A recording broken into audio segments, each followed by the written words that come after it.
Fala com o pessoal da família.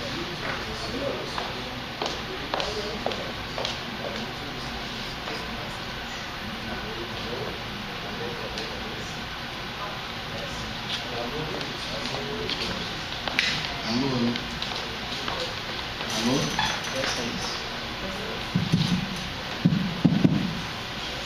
Boa tarde a todos e a todas. Então, nós vamos dar início aqui ao nosso quarto bloco da audiência pública que trata sobre as comunidades terapêuticas do Estado de São Paulo. Só relembrando aos participantes, essa audiência pública é realizada pelo Conselho Estadual de Defesa dos Direitos da Pessoa Humana do Estado de São Paulo, em conjunto com promovida, aliás, pela sua Comissão de Saúde Mental e Direitos Humanos, o qual fazem parte e também colaboradores desta audiência pública, o Conselho Regional de Psicologia de São Paulo, que nos recebe aqui como anfitriões desta quarta etapa, também o Sindicato dos Psicólogos, a Frente Estadual da Luta Antimanicomial, o Movimento Nacional de Direitos Humanos, entre outros coletivos que se debruçam sobre o tema das comunidades terapêuticas.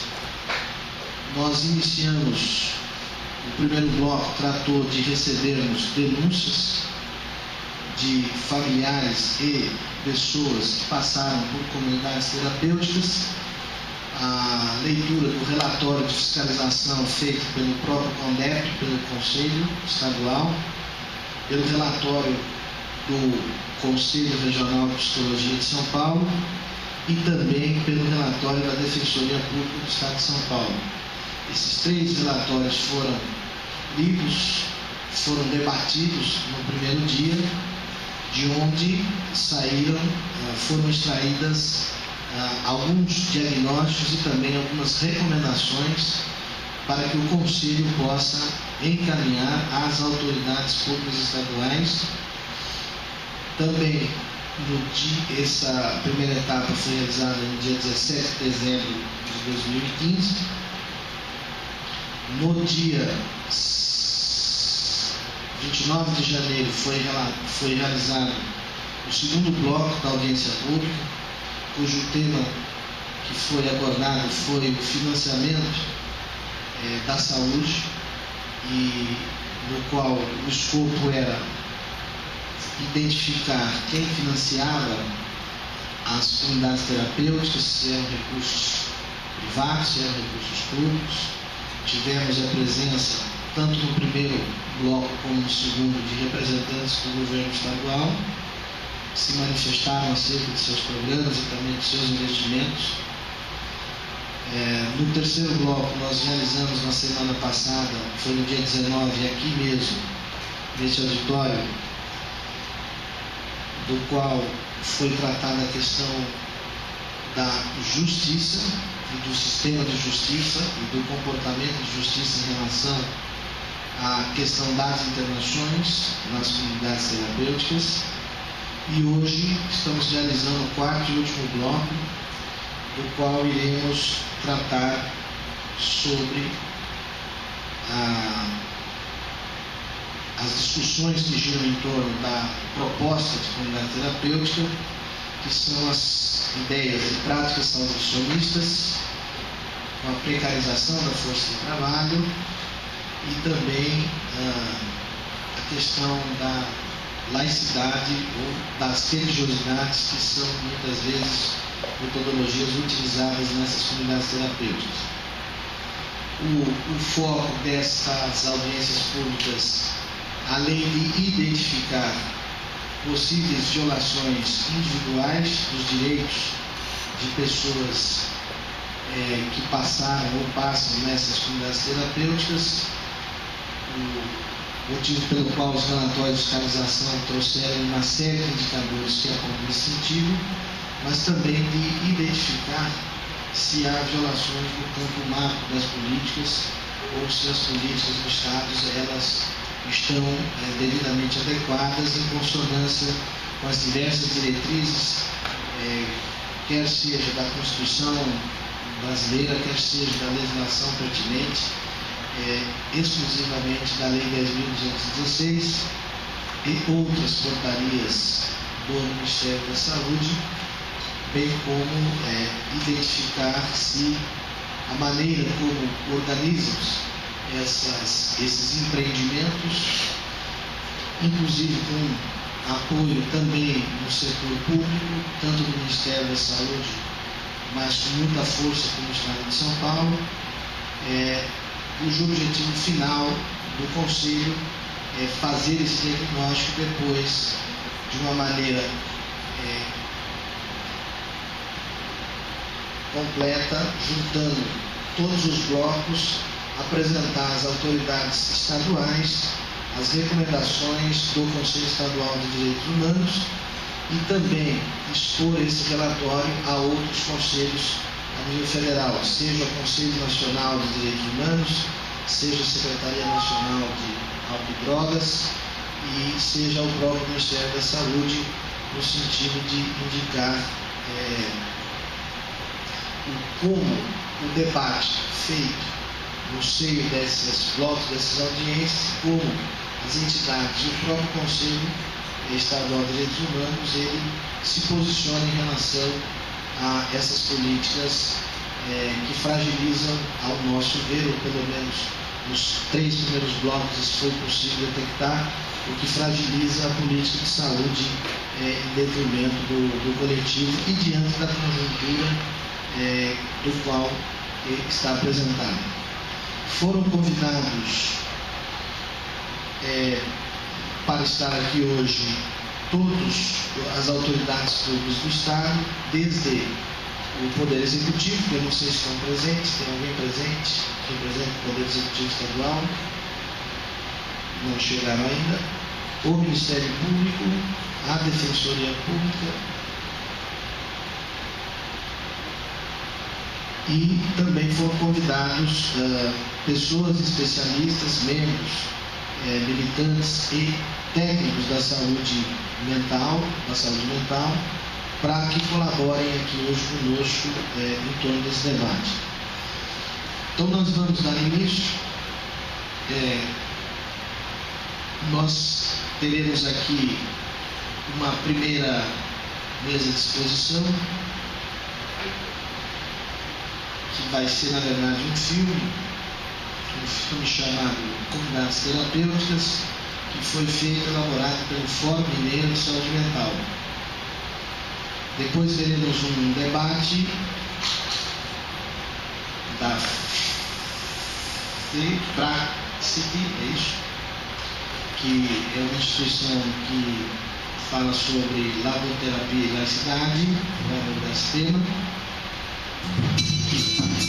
Teremos a presença aqui da nossa valorosa companheira Rosimeira Silva, representante do REMILA, psicóloga, membro também do Conselho Nacional de Direitos Humanos e também do Senat, e também representando o CRP de São Paulo, o Luiz Bério, que também veio dar aqui a sua contribuição. Então, para a gente iniciar, nós vamos fazer a reprodução do filme. Ele tem em torno de 20 minutos. Nós vamos apagar aqui as luzes aqui de cima para facilitar a visualização.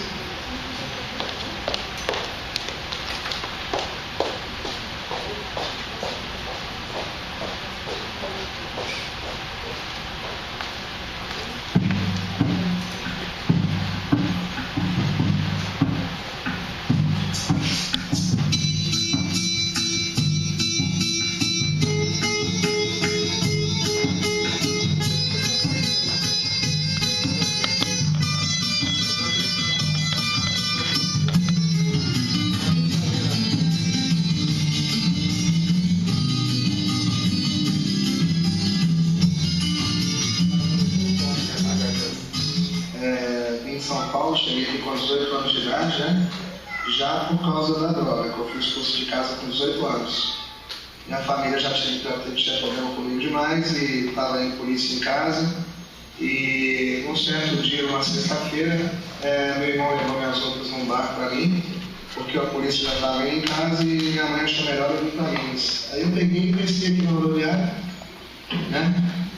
E vim como se fosse fugir de São Paulo por causa disso. Em São Paulo eu já fiquei em algumas clínicas também, que eu já não me lembro mais o nome. Minha primeira clínica de comunidade terapêutica que eu fiquei, eu tinha 14 anos.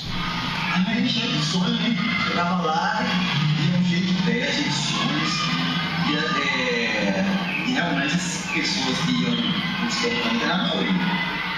Era grande maioria. E eu, depois que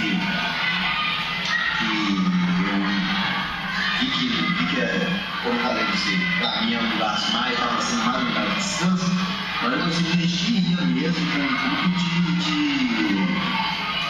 se tratar, de se recuperar mesmo. Mas é assim, a família te pega num momento de fragilidade. Naquele momento que você está abstendo da droga, que você não sabe para onde ir, que você está pedindo um certo socorro, então eles falam, então vamos internar.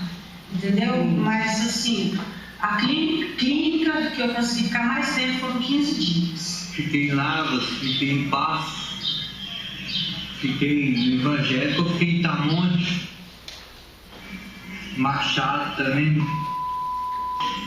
Eu organizo as comunidades terapêuticas aqui em Belém, através da minha mãe, né? Que é uma comunidade terapêutica católica. Como minha mãe é católica da igreja, e eu organizo através dela. Eu mesmo me consenti, falei, eu preciso de uma ajuda. Se eu não procurar uma ajuda, eu vou me afundar. Aí foi aonde eu procurei essa clínica. Falei com a minha filha, ela até me busca aqui todo dia. Eu preciso de ajuda, eu não posso ficar no meio dessa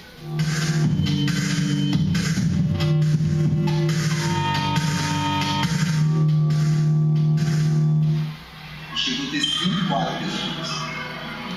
Eu trabalhava na cozinha, eu tinha que saber, tá?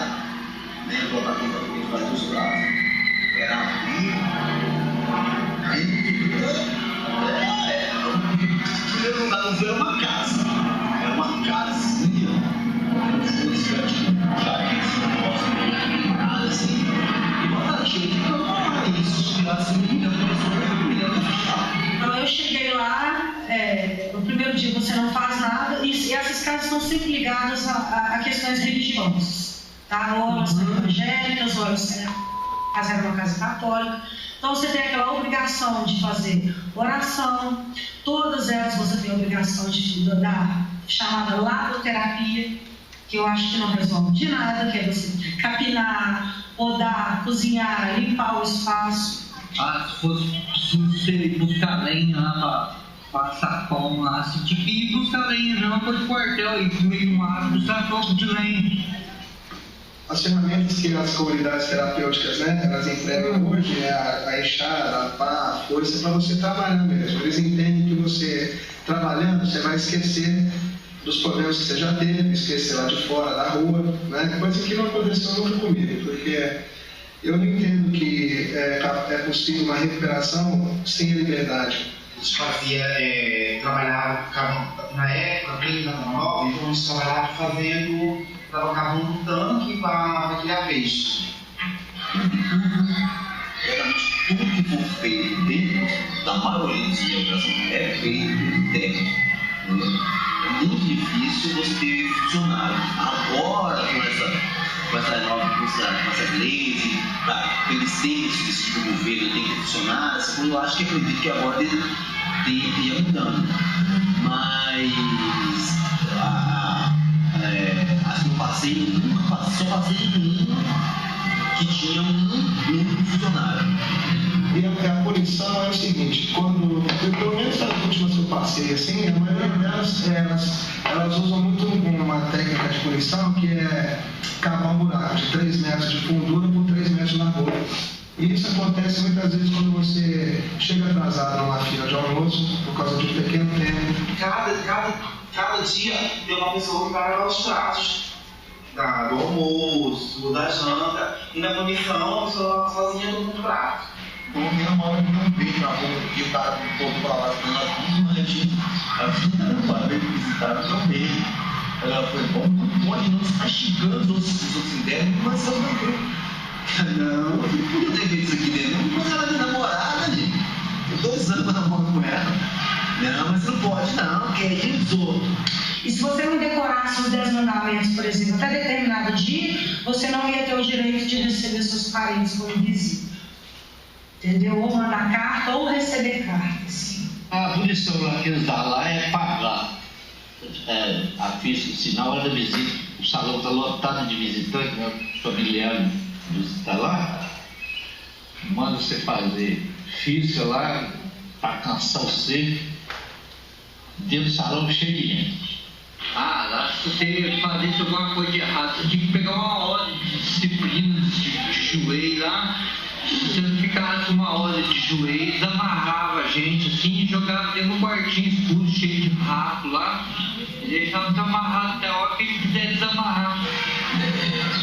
Inclusive, eu já amarrei uma pessoa quando ele queria fugir. Ele era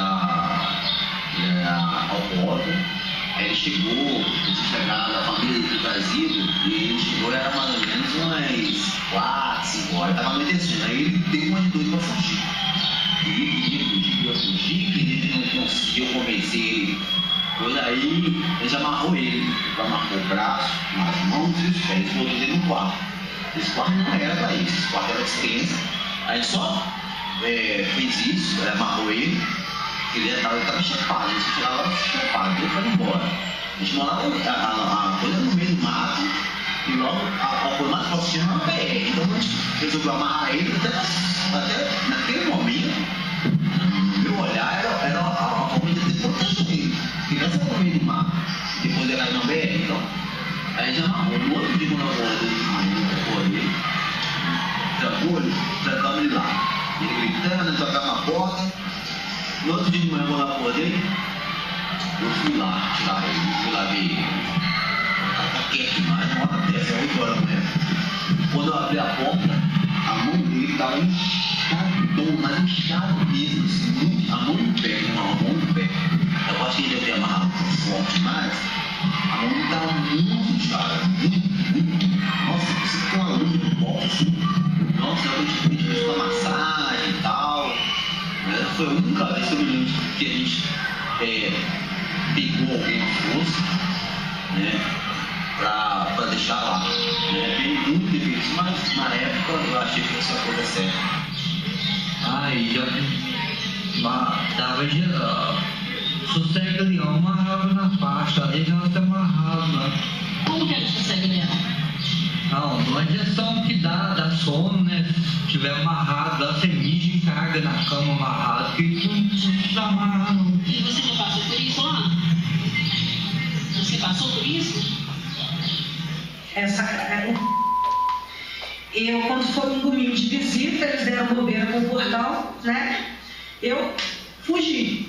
Eu sei que era em volta de uma lagoa, não tinha nada, era um lugar muito isolado. E tinha um bar que era muito orelhão que tinha. Então eu fui ligar, falou, vem me buscar, não dou conta mais, não sei o quê. Quando eu assustei, a obreira estava me pegando pelo braço e puxando o telefone da minha mão. Você vai vir comigo agora? Eu falei, não vou. Eu estou ligando para minha casa, eu quero ir embora e eu não vou voltar. Eu vou voltar a hora que eu terminar de fazer o que eu vim fazer aqui. Ela falou, então você não vai entrar. Aí, até consegui um cigarro, fumei e tal, e voltei. Não consumi droga, não consumi bebida alcoólica, não consumi nada, só consumi cigarro. Voltei, bati na casa, no fim da tarde, ela falou comigo, você não vai entrar. Eu falei, e como que eu vou embora? A Bíblia está dizendo, não tinha um centavo no bolso, minhas coisas estavam todas presas dentro da casa. Ela falou, você não vai entrar, e entrou, trancou a casa. Eu deitei na frente da casa. E estava muito frio e estava começando a chover. Passou o policial, né? Falou, o que você está fazendo aqui? Eu falei, eu estou na sua interna aqui, só que eles não querem me deixar entrar. Porque eu saí para telefonar para minha família. Ele falou assim, olha, tem um quarto da minha irmã, você quer dormir lá? Porque vai chover, está fazendo frio. Aí amanhã você vê o que você faz. Teve um dia que eu levantei, né?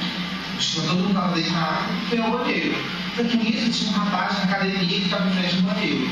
Nisso eu entro no banheiro, esse rapaz, que eu tinha uma relação com ele, na próxima casa da minha mãe, ele entrou atrás. Só que quando ele entrou no meu banheiro, eu saí imediatamente. E o rapaz que viu, chegou com coordenação e falou que a gente estava terminando assim de maneiro. E na hora, ele não quis conversar comigo, o diretor da clínica, mandou arrumar minhas coisas, falou que estava sendo expulso da clínica. Não, você fica totalmente isolado do mundo. Você não tem acesso a informação nenhuma, você não pode ter acesso, porque eles falam que vai, se você tiver uma notícia, ou se você vê alguma coisa de tráfico, alguma coisa, que aquilo vai incitar você a dar vontade de usar, ou você vai se preocupar com o mundo lá fora. Então eles não deixam você ter acesso a nada. Não tinha comunicação, não tinha nem carta, não tinha nada. Ninguém recebeu visita, né? A parte do carro era de acho 3 meses. Então, ninguém se visita, ninguém se pega, ninguém se telefonema. Só notícia, né? Alguém ligou pra você, não quero que você tá. Isso mesmo não funcionava muito isso, não. A correspondência também, eles te entregam durante uma vez por semana. Você entrega para eles mandarem para sua família. E manda para a família ou eles leem? Leem. A envelope tem que ser aberta. É igual a cadeia. Mas, não vou mentir, tive 3 CPI, sabe?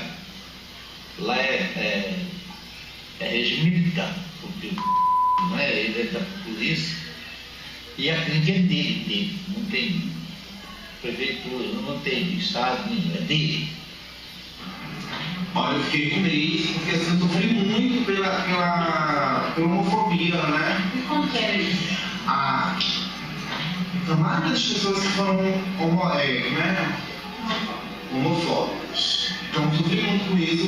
Me discriminaram por ser do norte, achei assim, meio que ignorância total.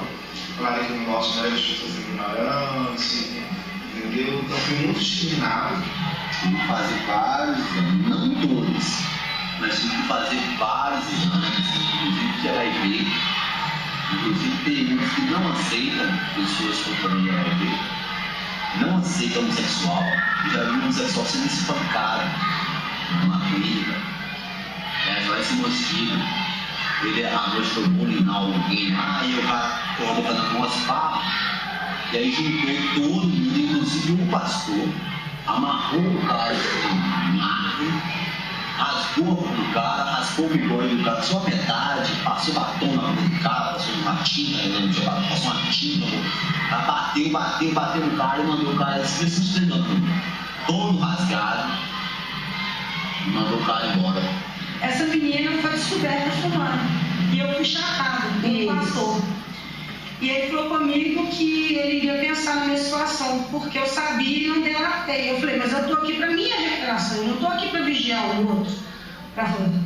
Se o outro está fumando, é a recuperação dele, não é a minha. Eu não estou aqui para entregar ninguém.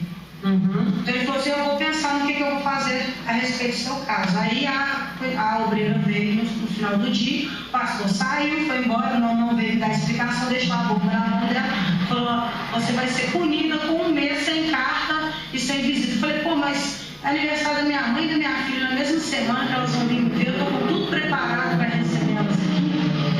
Aí ela falou, sinto muito, mas veio o castigo e ele não vai voltar para casa. Para começar, você entra numa clínica de coração, né? A sua necessidade de se tratar, né? Não é que você está agregando uma religião nem nada, você quer um tratamento, né? Mas em troca do tratamento, você é como se fosse obrigado a estar sendo inserido naquela religião ali. Você é forçado a ter uma religião que muitas vezes a pessoa não tem aquela religião ali. E acho que não podia sair, não podia receber nada. Uns 3 meses e ficar praticamente isolado no mundo, né? Então, todo mundo, graças a Deus, chegar assim no domingo, porque a gente vai à igreja, a gente viu outras pessoas diferentes, geralmente tem pessoas diferentes na igreja. Oração bem forte. Não sei se curava não, mas era o que eles faziam. Faziam uma oração. Aí a oração servia também para crise epilética. Servia para crise epilética, se a pessoa dessa crise epilética, orava.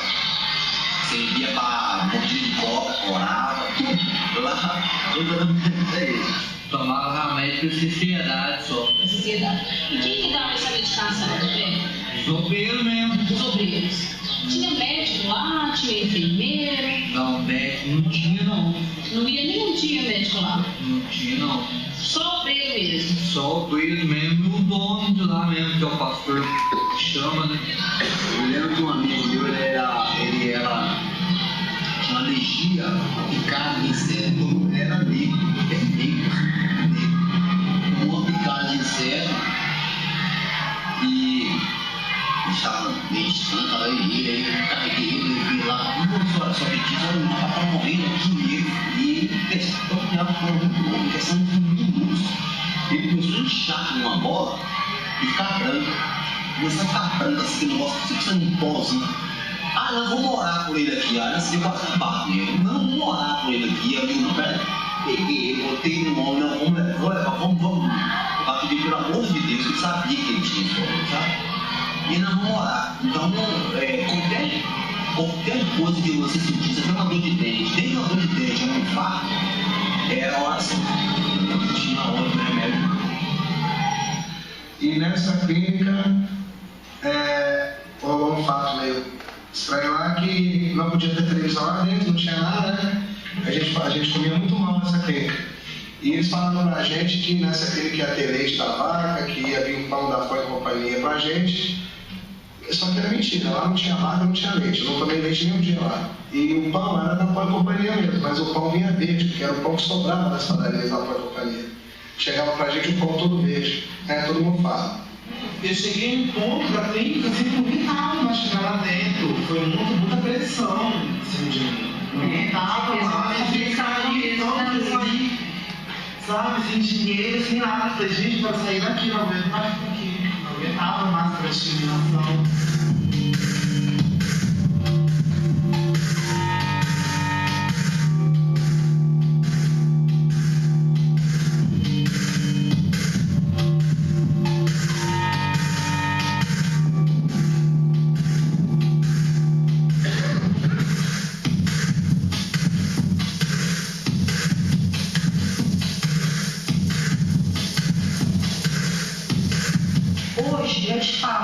Foi ter caído dentro do ser santo. Hoje eu entendo que você tem uma liberdade todos os dias, tá? De sair daquele portão e voltar e escolher o que você quer fazer de melhor na sua vida, sem ter um outro te privando. Olha, eu não vou usar droga porque eu não quero, não é porque eu estou trancada e estou sendo privada dela. Então, eu aprender a saber o que você quer.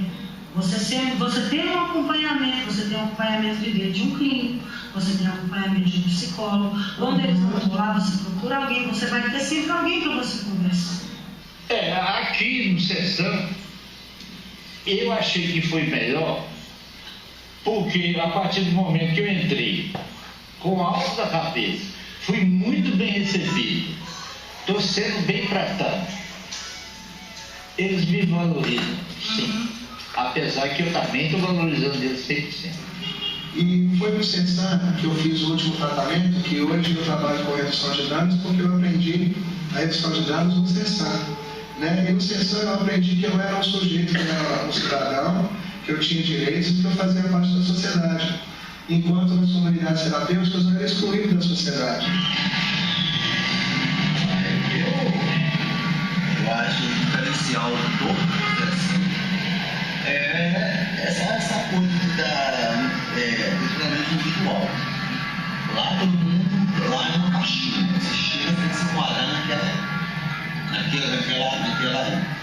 naquela linha de pensamento deles. E aqui não, aqui cada um é um. Cada pessoa tem esse problema, vai ser tratada com o seu problema. O seu, e cada um vai tratar de forma diferente. Igual, de jeito diferente. Mas tem casos de recuperação que é brincadeira, viu? Faz lembrar daquele filme Bicho Sete Cabeças, não sei se alguém já assistiu. É aonde eu acho que quem é de responsabilidade, no caso político, tinha que fazer uma misturinha melhor desses casos de recuperação. Em Ribeirão Preto mesmo tem uma, não sei lá não, mas tem uma lá que é assim, sentido rigoroso, maltrato, deixar a pessoa até passar fome e tudo mais. Não podia ser assim. E ainda cobram um preço esse serviço que não é a realidade que tem que prestar para a pessoa. Está ali se tratando. A pessoa sai mais revoltada ainda naquele lugar ali, sabe? Então isso aí tinha que chegar aos governadores, quem é de direito, para fazer vistoria. Não deixar o acaso desses lugares, não. Tem muito para ir fora, para lá fora. E que isso aí pode ser levado também em outros países também.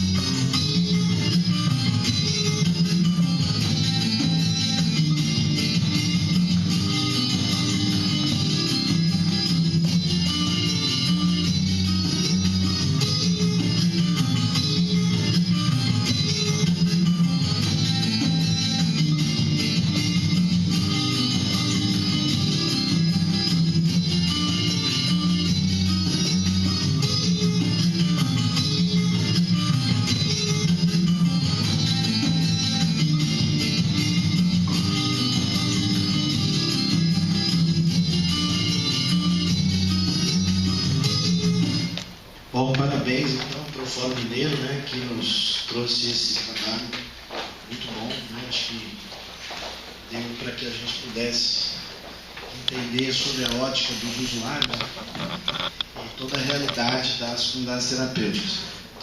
Então, sem a gente perder tempo, então a gente queria convidar a Rosimeire Silva, do Menina, por favor, Rosimeire, e também já o Luiz Berni, por favor, Luiz Berni.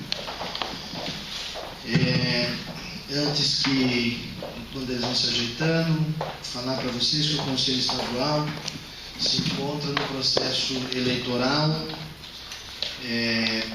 No dia 15 de março, o Conselho Estadual elege seus representantes da sociedade civil.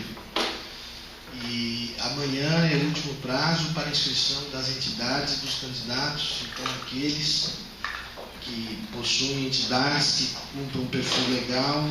Estou aqui divulgando e convidando para que você se inscreva e participe do Conselho, importante instrumento e ferramenta para o monitoramento e também para a garantia dos direitos humanos do Estado de São Paulo. Bom, então a regra do jogo é o seguinte: nós vamos receber aqui mais ou menos 15 minutos dos expositores e depois nós vamos ter a participação de vocês na plenária no debate. Certo? Depois, em havendo tempo aqui, se a Evelyn der ok, a gente começa a ler as propostas e as recomendações tiradas das últimas os três blocos. Tá bom? Então, eu não sei se a gente começa com a Rosa, se começa com o Luiz. Então, vamos começar com a Rosa, se começa primeiro. Uma mesa de cavalheiros. Bom, boa tarde a todos. Eu quero começar agradecendo o convite para estar entre amigos, para voltar a São Paulo, né? Para rever grandes e queridos amigos. E em nome desses queridos amigos, eu queria saudar a todos na pessoa do Carlão, que há muito eu não via, que tive o prazer de reencontrar nessa audiência, né? Carlão me fez um convite aqui tentador, né, Carlão? Querendo que eu volte para São Paulo. Cada vez que eu venho a São Paulo é um pouco isso, né? Alguém quer que eu volte. Eu acho que um dia eu vou acabar voltando mesmo, viu, Carlão? Mas ainda não vai ser agora. Mas vamos lá, tem muito ainda o que fazer lá em Minas também, né? Bom, queria parabenizar o Conselho, né? Fiquei aqui escutando o Rildo fazer a apresentação e fiquei com uma ponta de inveja, né? Uma boa inveja, tá, Rildo? Queria ter um conselho assim, né? Um conselho de direitos humanos que abrisse as suas portas para sustentar uma discussão que não tem sido fácil de ser feita, que vem sendo sustentada por alguns segmentos no Brasil há pelo menos 5 anos, né? Que tem nos mobilizado como cidadãos a tentar trazer argumentos para o Estado brasileiro a fim de fazê-lo, né? Perceber a importância de traçar uma política de atenção a usuários de drogas coerente com respeito aos direitos humanos desses cidadãos, desses sujeitos, mas um diálogo que até então tem rendido poucos frutos, né? E que por isso mesmo nos convoca a não desistir, a continuar sustentando. Vê-lo sendo feito no espaço do Conselho de Direitos Humanos me parece ser um grande avanço, né? A gente sai do campo da saúde para demonstrar mais uma vez que a questão da saúde que a saúde integra o campo dos direitos humanos e que a saúde mental tem um laço muito íntimo, muito estreito com os direitos humanos, com a lógica, com a ética, com os princípios que orientam os direitos humanos e suas políticas, e a saúde mental é uma dessas políticas. Bom, o debate de hoje nos convida a pensar a questão das drogas, né, que vem sendo discutida no Brasil por diferentes segmentos cotidianamente, mas especialmente vem sendo colocada na pauta todos os dias pela mídia em torno de um único ponto, né, de uma única perspectiva, mas aqui a gente tem a oportunidade de pensar essa questão no seu laço com o contexto de um Estado que é laico. Acho que essa é a questão que nos toca hoje, né, mais de perto. Qual a dimensão, qual a relação da política de drogas atual e das propostas de tratamento que estão colocadas com um Estado, com a sustentação de um projeto de Estado laico e democrático? Bom, drogas é uma palavra, um vocábulo bastante polissêmico, né? Carregado de múltiplos sentidos. Sua história perde-se na noite dos tempos e carrega, nos dias atuais, o peso de um sentido restrito. A droga é uma antiga companheira de viagem de longa data da experiência humana. Durante as navegações e trocas mercantis, nas conquistas de povos e territórios que deram origem a diferentes impérios, ou nos encontros entre bárbaros e civilizados, bem como redesenhando o mapa do mundo conhecido e a conhecer, moldando as relações sociais e produzindo civilização e cultura. As drogas foram tanto valiosas mercadorias trocadas entre diferentes povos, quanto veículos por meio dos quais costumes, conceitos e modos de inserção no mundo foram transmitidos. Mas é importante assinalar que o registro da droga na história humana se dá em tempos anteriores às conquistas, aos grandes impérios ou às grandes navegações. O laço entre homens e drogas é mais imemorial, remota, né, à pré-história, e a gente tem registro do uso de drogas pelos homens, pelas diferentes culturas, desde a pré-história, com registros na Babilônia, registros no Egito, em placas sumérias, a inscrição da relação do homem com as drogas. Contudo, hoje nós estamos aqui para pensar droga e religião, que hoje se apresentam a nós como pares de opostos, como experiências avessas. A primeira, a droga, associada necessária e compulsoriamente ao desregramento e ao mundo dos vícios. E a segunda, obviamente, as virtudes, que é função social das religiões. Experiências sem pontos de contato e estranhas uma à outra. Será que é mesmo assim? Convido-os a localizar alguns pontos esquecidos, ignorados ou recalcados sobre as drogas para esse nosso diálogo, para podermos assim buscar novas chaves de leitura que nos abram perspectivas no momento em que, em nome da religião e das virtudes, muitos optam e defendem o encarceramento e a segregação dos corpos, e torço para que a nossa conversa hoje nos ajude a abrir pequenas janelas por onde o ar possa circular, levantando a poeira das certezas salvacionistas e revelando as brechas e fissuras existentes no muro compacto dos projetos totais. Humanos buscam extrair das substâncias psicoativas, das chamadas drogas, desde a mais antiga noite dos tempos, um conhecimento sobre si e sobre o mundo, Através do efeito dessas substâncias, captamos o mundo que não se mostra a nós a olho nu. Nos divertimos, brincamos, transcendemos e ritualizamos a passagem entre fases da vida, entre situações diferentes no curso da mesma. A experiência de ebriedade, essa experiência que se alcança com drogas, mas também sem elas, hoje signo de ruína e fraqueza, já foi, contudo, sinal de simples contentamento e alegria e um bom indicador de saúde. O laço entre homem e droga, detectado ao longo da história humana entre diferentes povos e culturas, nos faz ver que as drogas compõem o leque dos elementos presentes em rituais religiosos, nos ritos de passagem, em festas e outros espaços sociais. E o conhecimento sobre sua existência, modo de uso e terapêutica está diretamente relacionado com a sobrevivência ou não das religiões ditas naturais ou pagãs, ou seja, está diretamente relacionado aos efeitos produzidos pela implantação das religiões monoteístas. O uso de substâncias psicoativas, em tempos mais remotos da história, era feito sobretudo em rituais mágicos religiosos. Escorrotado, que é um dos maiores investigadores sobre a questão das drogas, registra que o uso de variadas substâncias entre os povos antigos e elenca de modo breve a existência de registro e conhecimento do cânhamo na China, Índia e na antiga Mesopotâmia.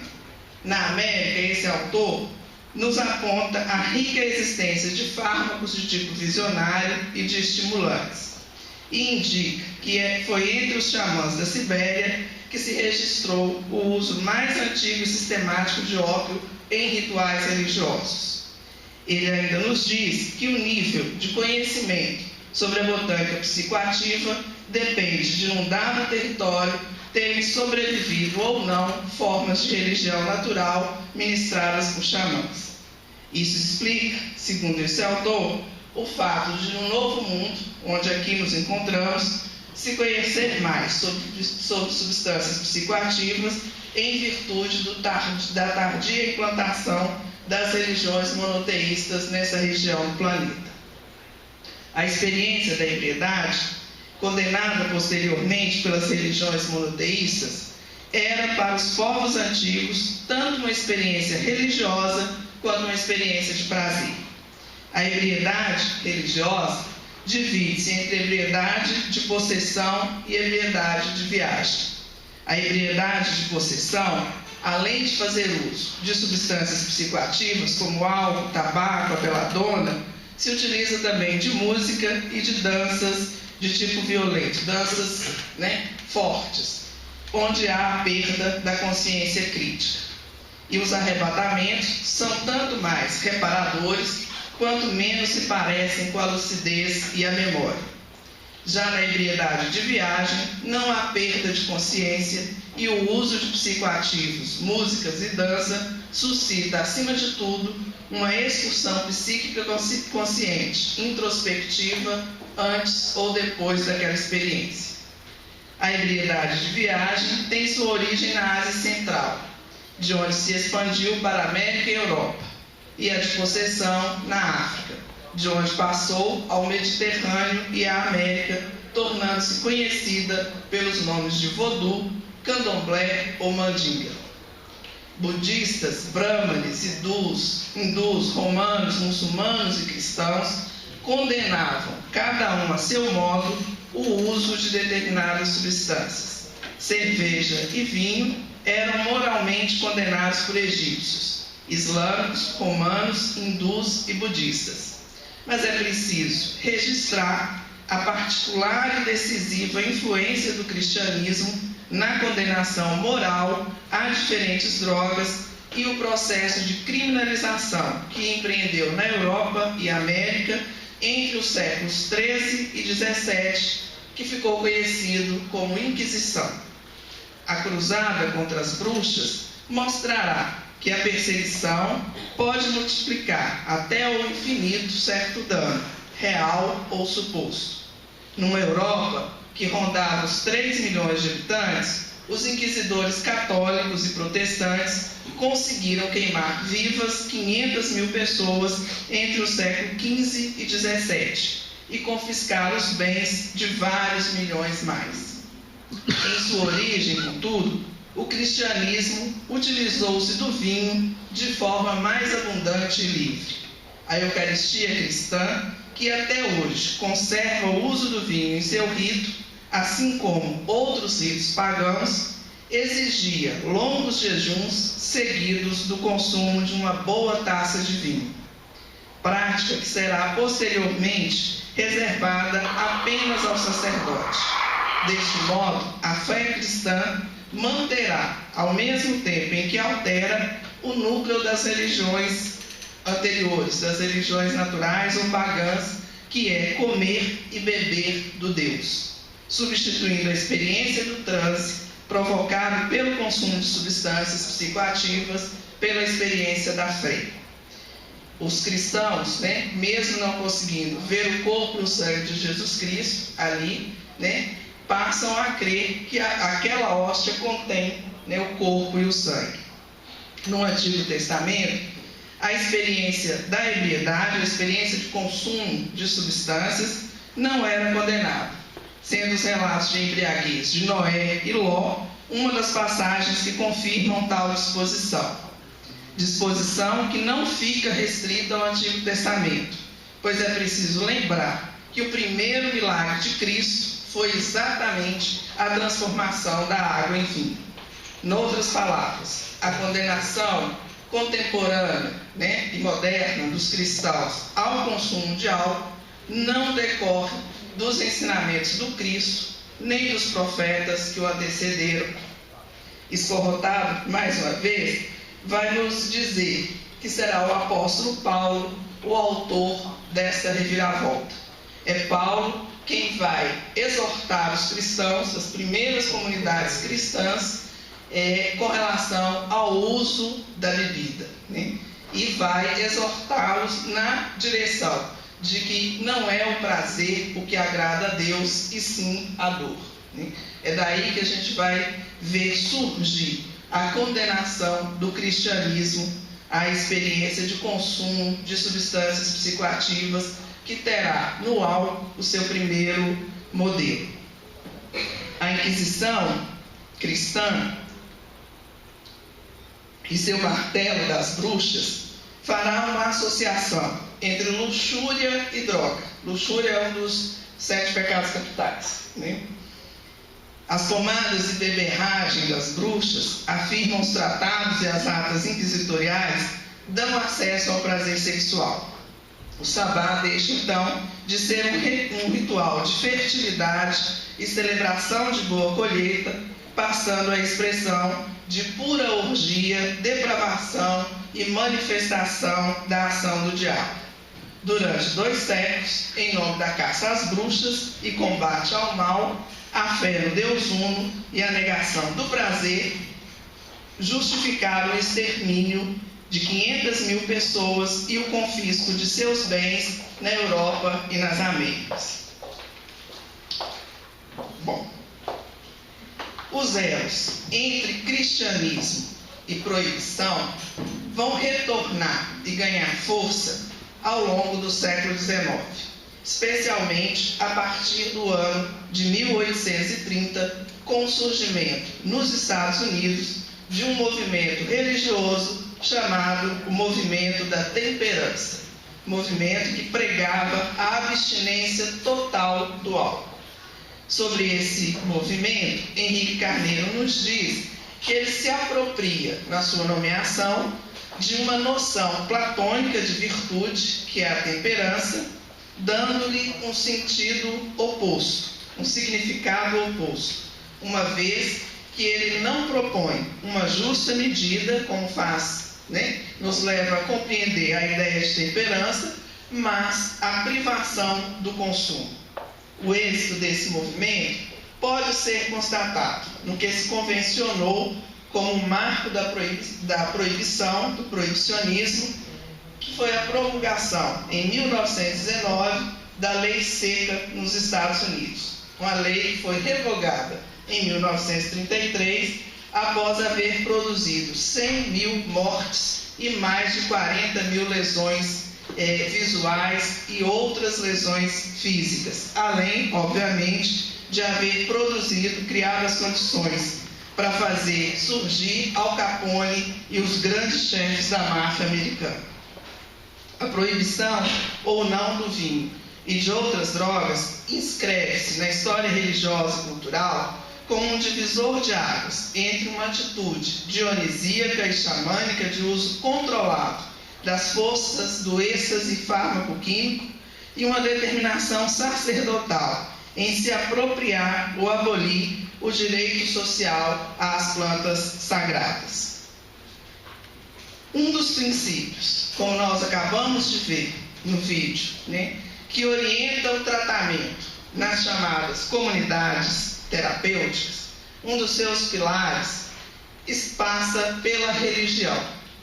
Religião e trabalho compõem a díade que organiza, o par que organiza a lógica do tratamento nessas instituições, que se fundamentam ainda no pressuposto de que é preciso afastar o usuário de suas redes sociais, dos seus laços, do seu convívio, retirá-lo da vida e submetê-lo a um ambiente artificial e disciplinar. Ou seja, nessa concepção, tratar volta a ser sinônimo de exclusão e segregação.